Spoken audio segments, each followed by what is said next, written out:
నమస్కారం ఘంటారావానికి స్వాగతం. ముందుగా ప్రధానాంశాలు. రైల్వే శాఖ మాజీ మంత్రి ముకుల్ రాయ్ కన్నుమూత. కోల్కతాలో చికిత్స పొందుతూ తుది శ్వాస.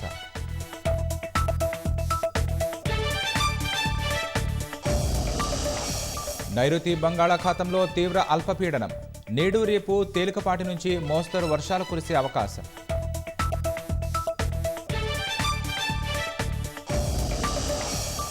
ముఖ్యమంత్రి అధ్యక్షతన మధ్యాహ్నం మంత్రివర్గ భేటీ. అసెంబ్లీ సమావేశాలు, రైతు భరోసాపై చర్చించే అవకాశం.